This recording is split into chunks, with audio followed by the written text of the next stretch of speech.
All right, so now we want to look at unlocking the secrets of the secrets. So this is part 2 of the presentation. And so essentially, what I want you all to understand is that the secret is like an iceberg. And we know that only 10% of the iceberg can be seen floating above the surface of the water, which means that 90% of it is hidden from view. So my goal in this portion of the presentation is to unlock the secrets of the secret by giving you an analysis of the African roots of the secret, so that we can see that African presence that is hidden from view. Right? So as we know from our study of African history, the contributions of Africans were seldom acknowledged and often claimed by Europeans. We know, for example, that Eli Whitney didn't invent the cotton gin, but we don't know the name of the African who created this labor-saving device. We know that Matthew Henson was the first man to reach the North Pole, but Robert Perry got the credit. We know that James Brown is the godfather of soul and R&B, but Elvis Presley is still the king. So we know from our own personal experiences that Africans have always had to fight for recognition of our accomplishments. And it's no different with the secret. It's not right, it's not fair, but this is the hand that we've been dealt, and we have to deal with it. We deal with it by learning to defend our culture. We deal with it by knowing ourselves and understanding our history. Because if you know your historical timeline, then you will be able to negotiate the landmines of history and not have your mind blown when someone rips off your story and presents it to you as their history. You have to know yourself. So in the introduction to The Secret, one of the things that I want you all to understand, and let me use some street vernacular so that you all can grasp this concept. I'm from Chicago, so Chicago is still in me. And when we study the knowledge that has been presented to us, the knowledge of the world that has been presented to us as a European creation, we realize that this knowledge has been stepped on. It's been cut so many times that it doesn't get us high like it's supposed to. Knowledge is supposed to make you feel good. Knowledge is supposed to have you floating 10 feet off the ground because you are connected to something that is more powerful than you, something that sustains you like nothing else does. It does. And so we have to realize that we have been dumbed down. That's why we only use 5% of our brain. And we're comfortable using 5% of our brain.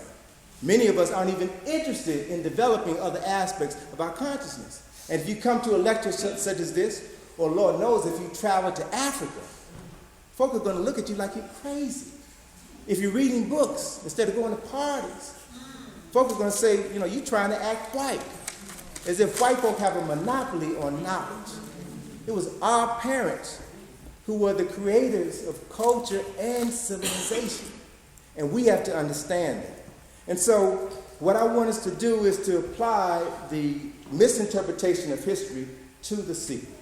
And we can see specifically that in the introduction to The Secret, in the DVD, Bob Proctor says, and I quote, "I don't care if you live in India, Australia, New Zealand, Stockholm, Toronto, Montreal, or New York, we all live under one law, attraction." He said nothing about Cairo or Dakar or Senegal or Johannesburg or Africa, the place where the secret originated. That was a cause for concern for me. He also went on to say that wise people have always known it. You can go right back to ancient Babylon.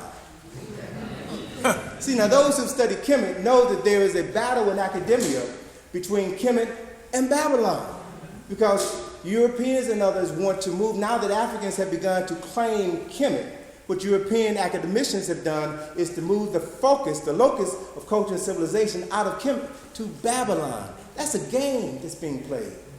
Because, in Babylon, and Rhonda Byrne even made reference to this in the book, The Secret. She talked about the wise people that lived in Babylon, and that, Babylon was the home of the Hanging Gardens, which was one of the 7 wonders of the world. Well, wait a minute. Time out for a second. There's no evidence whatsoever that the Hanging Gardens of Babylon ever existed. None whatsoever. So if you want to reference the 7 wonders of the world, the pyramids are the first of the 7 wonders and the only remaining wonder of the 7 wonders of the world. It's the only one that was in Africa. So if we know our history, if we know ourselves, we will begin at the beginning as opposed to being taught by a remedial student. So, near the end of the DVD on The Secret, when they talked about the secret in the world, we see images of unrest in different cities. We see an image of a youth behind a chain link fence in a detention center. We see an image of hands reaching through the bars of a cell. Both of those images are images of African American men. That's unacceptable. That's racist. It is. And it bothers me because I'm offended because these are racial stereotypes, and I would expect something more from a spiritually enlightening book or DVD. I have high standards. And as a historical detective, I've developed an internal lie detector, and I know what not to believe. I know lies and misinformation when I see them.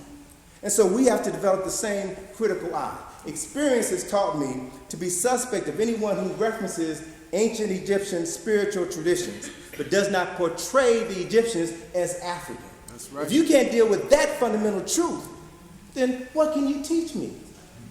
And we have to demand that people be truthful when they're teaching us spirituality or religion. And so, if they can hide a fact which can be so easily proven, then what else might they hide? So in this context, I've analyzed The Secret, and I have found it to be old wine in new bottles. And I've come to see Rhonda Byrne as the P.T. Barnum of New Age thought. And she has brought together various acts under her spiritual big top, and she is marketing The Secret as the greatest show on earth. And doing a damn good job at it, too. I'm not mad at her now. She's making mad money. But it's all marketing. It's all marketing. For those who have never studied African history or the metaphysical sciences, The Secret is the best thing since sliced bread, the electric light, the cell phone, and email. Don't get me wrong. Just because I'm critical of The Secret doesn't mean I'm throwing the baby out with the bathwater. There is good in The Secret. One of the good things is that it's helping millions of people engage their minds and begin to take responsibility for their thoughts and actions. That is needed at this point in time in history. These are the first steps toward the development of a higher consciousness. And we need to begin to cultivate and popularize being smart, being intelligent, being spiritual. That is what the world needs right now if we are going to survive. History teaches me that what is known today as The Secret was known to the Greeks as the mysteries in 300 BCE. But in Kemet, this knowledge was a way of life, which was practiced from the cradle to the grave. And in that context, the grave robbers who invented Egyptology at the turn of the 19th century, they discovered fragments of secrets in the tombs. And they referred to these fragments of ancient wisdom as the Book of the Dead, or Books of the Dead. So we've got to understand, again, how our knowledge, how our history has been misinterpreted. I want to give you one example of the so-called Book of the Dead. There's a document that's referred to as the Papyrus of Hunefer, which was written around 1238 BCE, and it references this African man, and you can see he's African. You can see he's a brother. Got an afro and everything. 1238 BCE, so 1238 we'll put it somewhere right around here on our timeline. And this document is a document which those who could afford it would place within their neb ankh. The neb ankh was the Kemetic word for that vessel which the Europeans refer to as sarcophagus. Sarcophagus is a Greek word. Sarcophagus means flesh eater. It was the casket where your flesh was eaten. But the people of Kemet referred to it as the neb ankh. Neb ankh means Lord of life. That was the vessel through which your spirit was transformed and you became the Lord of life. And these documents that were placed inside your neb ankh were cliff notes for the soul, if you will. Information that would help you negotiate the most challenging part of your existence when, after your physical death, your soul, your spirit, which is eternal, has to come into the hall of Ma'at on Judgment Day. And your heart is weighed on the scale of Ma'at against the feather of Ma'at. Ma'at is the Kemetic personality who represents the principles of truth, justice, and righteousness. And it is while your heart is being weighed on the scale of Ma'at that you must recite the 42 admonitions of Ma'at, or the 42 declarations of innocence. Some of which say, I've not stolen, I've not committed adultery, I've not committed murder, I've not defrauded offerings, I've not spoken ill against God, I've not polluted the land, I've not polluted myself. These 42 declarations of innocence, or admonitions of Ma'at, were distilled into the 10 Commandments and preceded them by at least 2,000 years. And if, in this instance, if Hunefer is Ma'at Keru, if he is true of voice, if he is speaking the truth, then his heart will be as light as the feather of Ma'at, which means that he has lived a righteous life. And the 12 judges that you see here, and his attorney, and God will determine you did a good job. And you are now allowed to go before Asar, who is the Lord of judgment, who will then determine your next path in the next life. So these were instructions to help a soul go into the next life. They were referred to in Kemet as Pert Em Heru, or the books of coming forth into day. I like to refer to them as instructions for regaining consciousness for the next life. It is a different interpretation of this thing called life. And Africans documented it over 3,000 years before Jews came into existence. At least 4,000 years before the birth of Jesus the Christ. This is our story. This is who we are. And so it's important to realize the role that's being played here by Ma'at. This is a symbol of Ma'at. Here is her feather, represents Ma'at at this very important scene. And when it is declared that Hunefer is true of voice, then that event is recorded by Jehuti here in the Book of Judgment. These are African concepts. And we were told that Africans had no soul. That's why Europeans could steal us and sell us and rape us for 400 years, because we had no soul. And we were the first people to give the world a concept of the soul.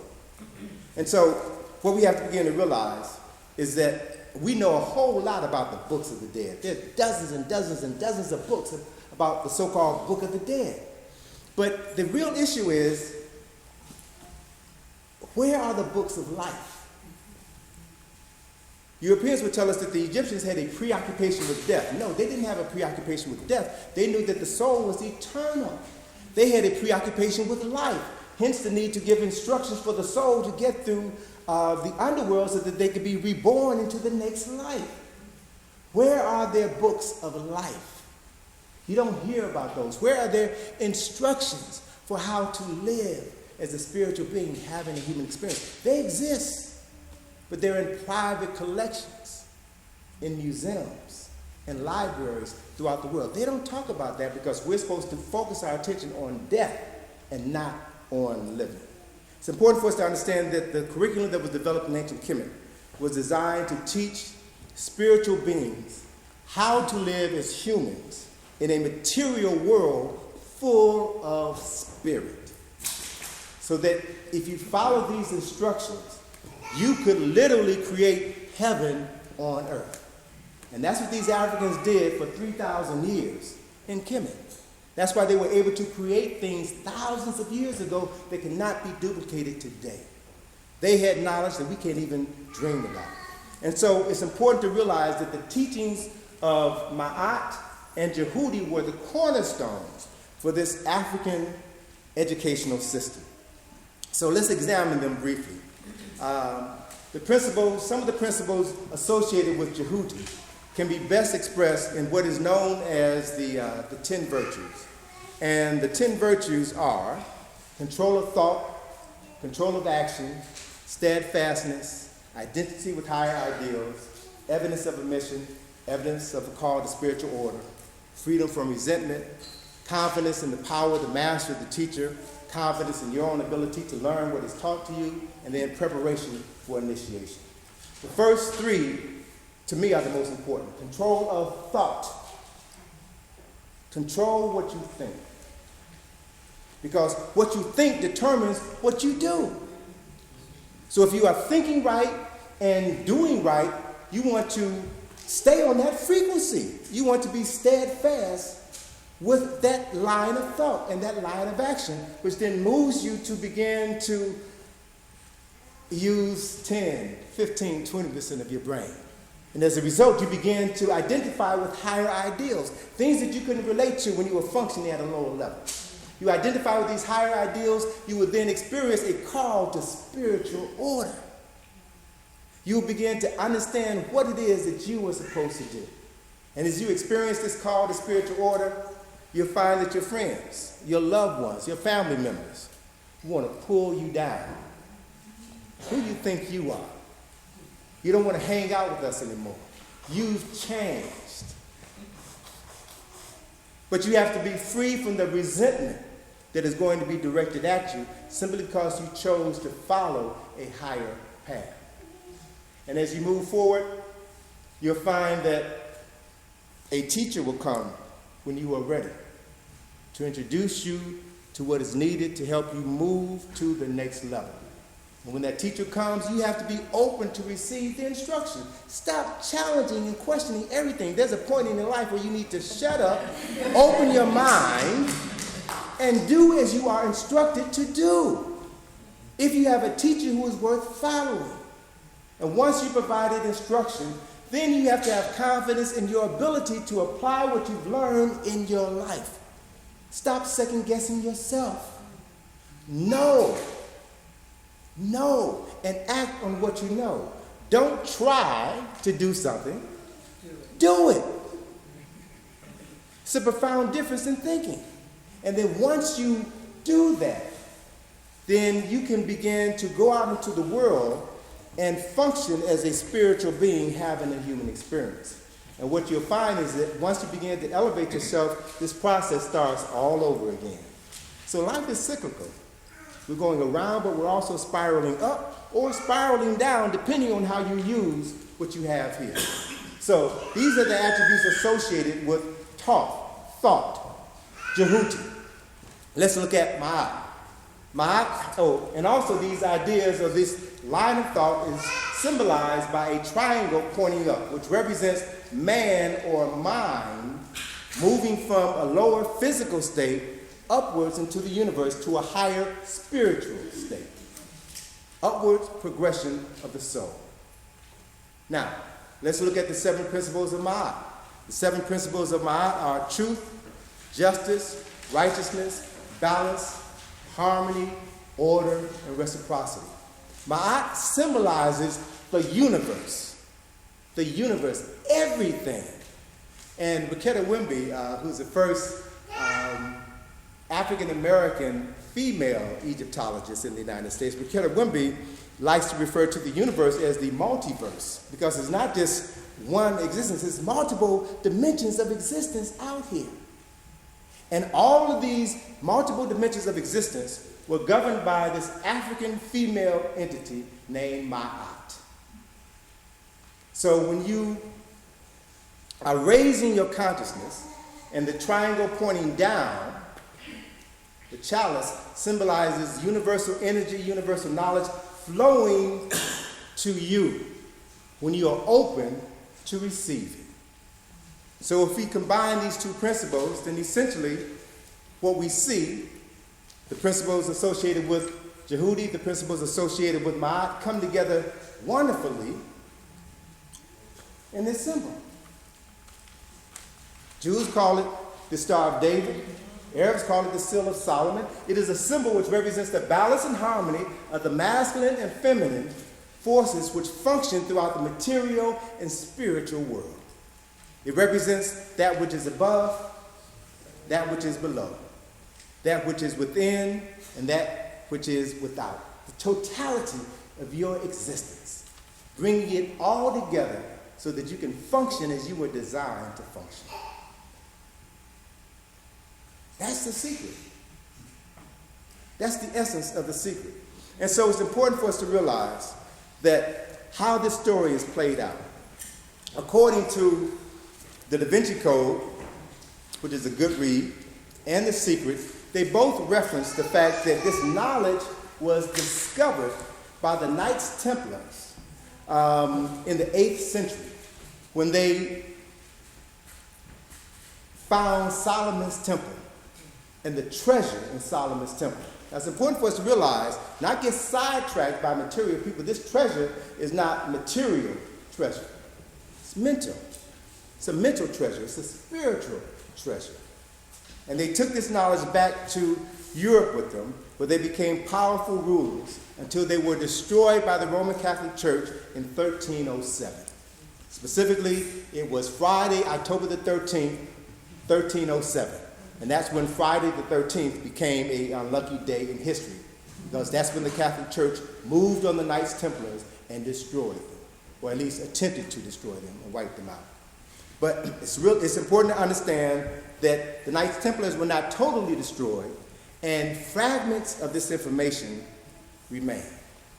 We can find fragments of this information right here in D.C., in a couple of Masonic temples, right on 16th Street.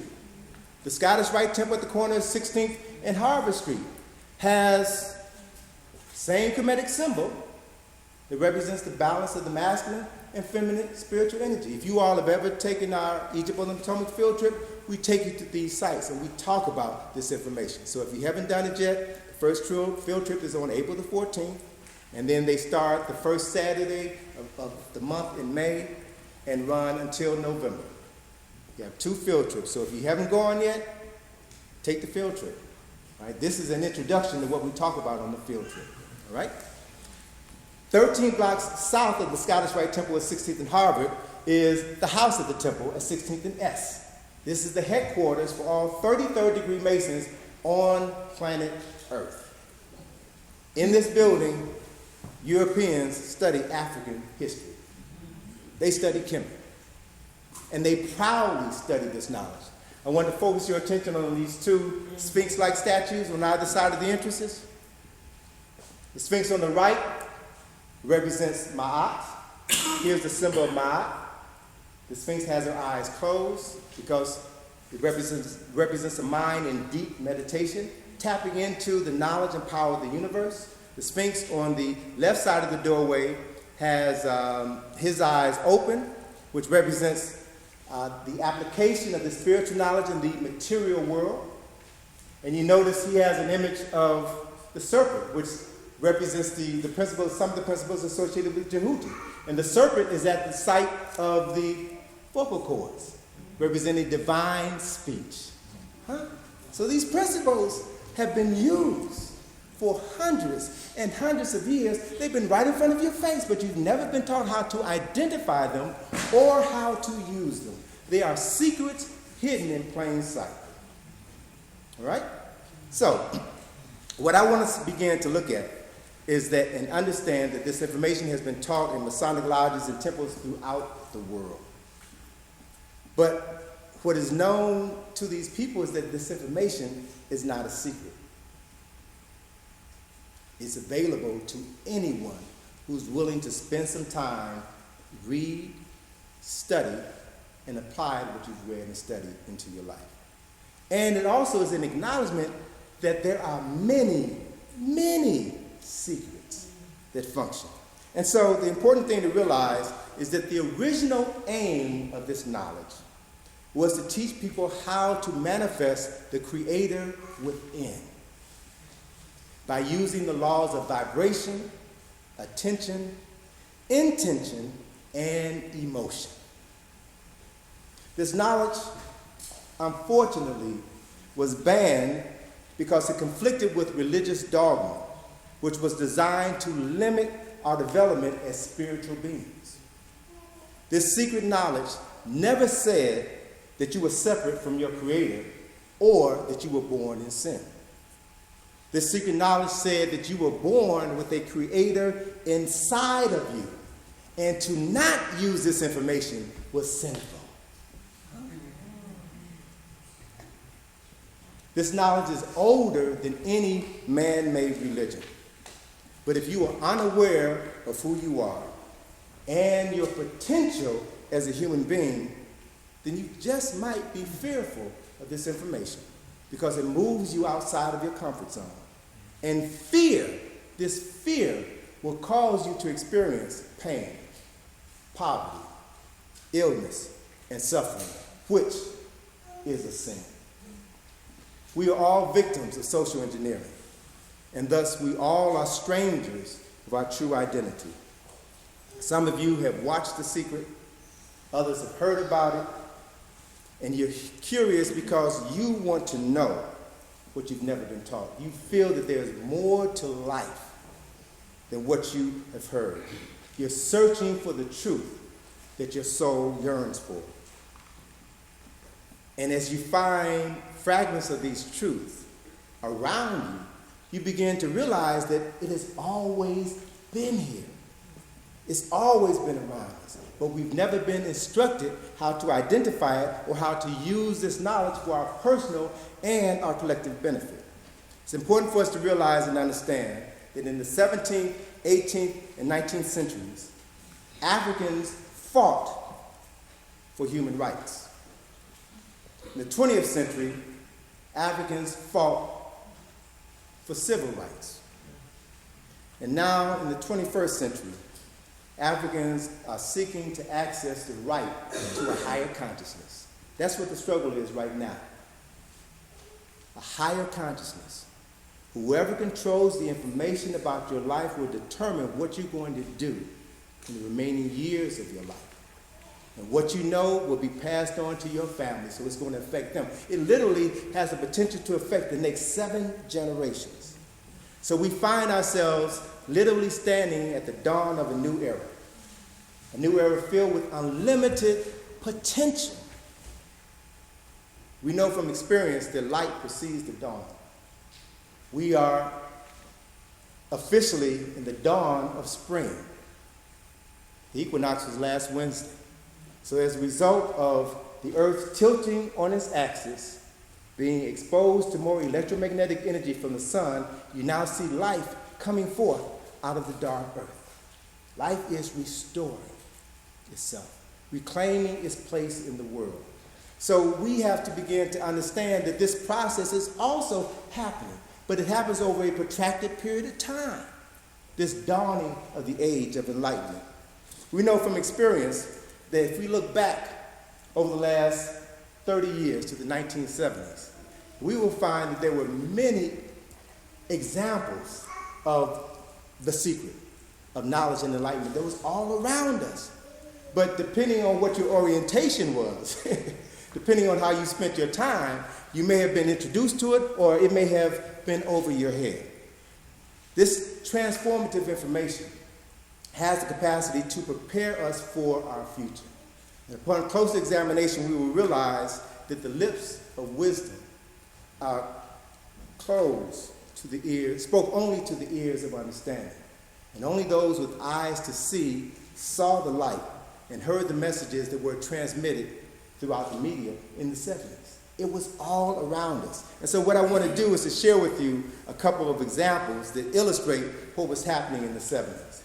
And as someone who was very much a product of the 70s, I want to share with you something from a very unlikely source. George Clinton, Parliament Funkadelic. All right. In 1975, George Clinton had an album entitled Standing on the Verge of Getting, no, actually the album was Standing on the Verge of Getting It On, all right? Standing on the Verge of Getting It On. And the last song on side 2 of that album was a song entitled Good Thoughts, Bad Thoughts, all right? And that song is The Secret. I want you to listen to a short clip of it. And what I've done is I've doctored the song because it originally is a very slow song, but I've changed the pitch. And I want you to listen to the lyrics. I'll let you sample a few lines, and then I'll share the lyrics with you and give you an analysis of it.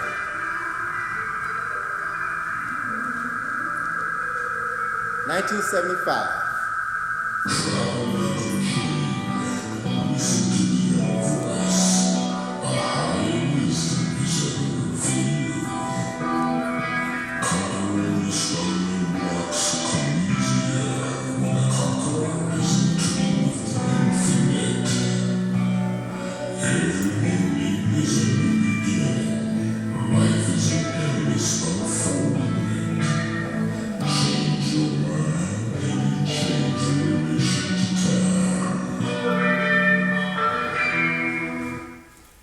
Let me read the lyrics to you. You can, I mean, it's a bad song. When I first heard this song, I mean, you know, the pitch is very, very slow, and it's a very long, drawn-out song. And I used to listen to it all the time, and all of a sudden something dawned on me. He's saying something. You know, he's not just talking smack, he's saying something. And I sat down one evening and wrote the lyrics. And this is what George was saying. These lyrics from Good Thoughts and Bad Thoughts were lifted from James Allen's book, As a Man Thinketh. I didn't realize that until I read As a Man Thinketh 3 years later. And I began to realize that George Clinton wasn't as crazy as he pretended to be. That he was doing some work. He was doing some work, and there were messages in his music. Listen to the lyrics of Good Thoughts, Bad Thoughts. It says, travel like a king. Listen to the inner voice. A higher wisdom is at work for you. Conquering the stumbling blocks comes easier when the conqueror is in tune with the infinite. Every ending is a new beginning. Life is an endless unfoldment. Change your mind, and you change your relationship to time. You can find the answer. The solution lies within the problem. The answer is in every question. An attitude is all you need to rise and walk away. Inspire yourself. Your life is yours. It fits you like your skin. The oak sleeps in the acorn. The giant sequoia sleeps in its tiny seed. The bird sleeps in the egg, and God waits for his unfoldment in man. It's Funkadelic, 1974. He's telling you something. He had done his homework, and he's putting a message out there for those who had ears to hear. It goes on. He says, you gravitate to that which you secretly want most. You make in life the exact reproductions of your thoughts. There is no chance, coincidence, or accident in a world ruled by law and divine order. You understand that? You rise as high as your dominant aspiration. You descend to the level of your lowest concept of yourself. The infinite intelligence within knows the answers. Its nature is to respond to your thoughts. So be careful of the thought seeds that you plant in the garden of your mind, for seeds grow after their kind. Every thought accepted as true or allowed to be accepted as true takes root in your subconscious, blossoms sooner or later into an act, and bears its own fruit. Good thoughts bring forth good fruit. Bad thoughts rot your meat. think right and you can fly because the kingdom of heaven is within. And this is powerful stuff. And when I discovered this in 1974, I said, there is something here that I can use. And it made me aware of the fact that there is information out here all the time. Folk are trying to tell us something. But if you're partying too much, if you're too high, if you're too drunk, if you're too crazy about whatever, you're going to miss it. But the information is there. There's another example of the secret of African people attempting to introduce black folk to the secret. 1977, Richard Pryor show. Richard Pryor had a short-lived television program on NBC, I believe. And there was a skit he did, 1977, where he was an Egyptologist in the year 1909. And they come across this tomb in Egypt. And he discovers the book of life. He discovers the secret. I want you all to watch the clip and want you all to notice what happens to Richard.